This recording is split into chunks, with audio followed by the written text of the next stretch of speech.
토론하실 분, 네, 서영교 의원님 토론해 주시죠.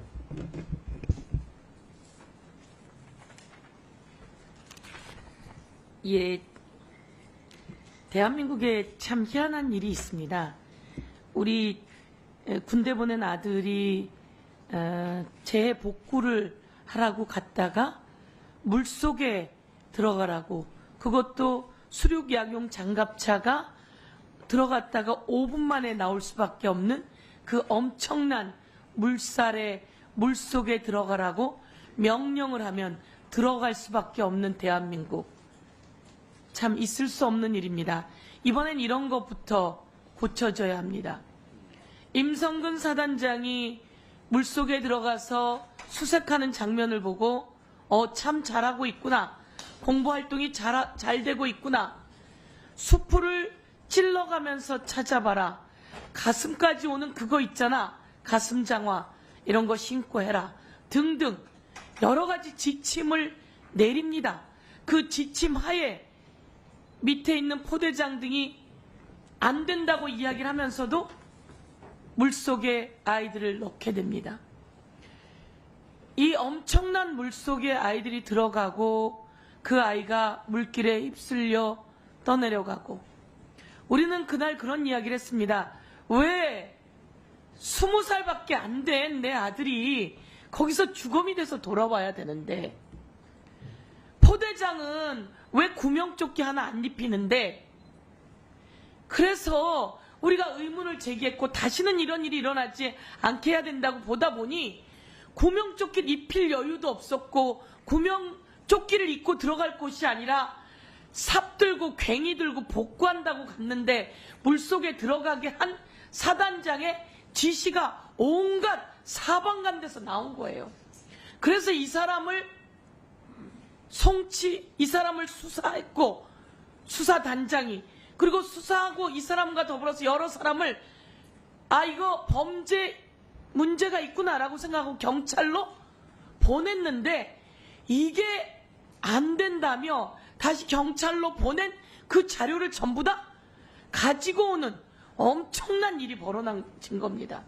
아니 어떻게 이 박정훈 대령 등 수사단이 수사해서 범죄 문제가 있다고 판단해서 곧장 이첩을 했는데 그 이첩한 것을 다시 강탈해 옵니다.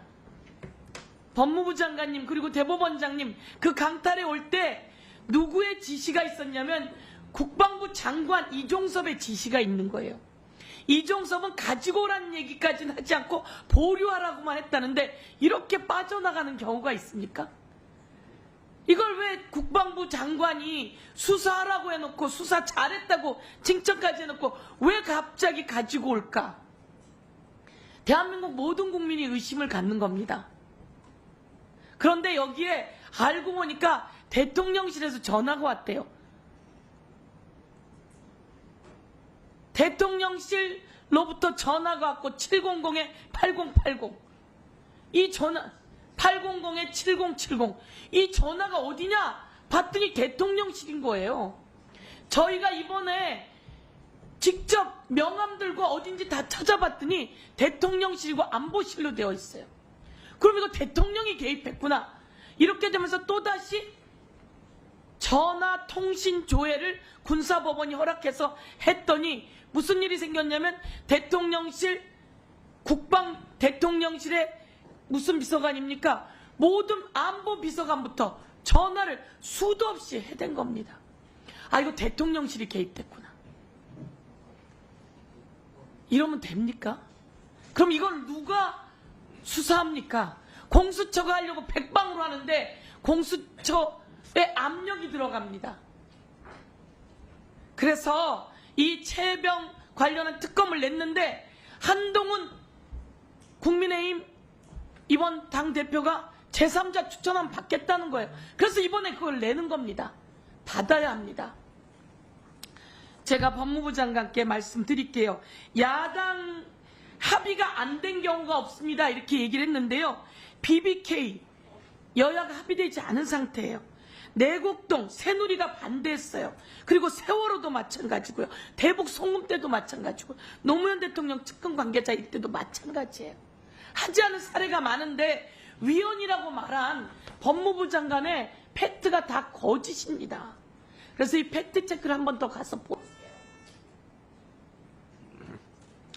네.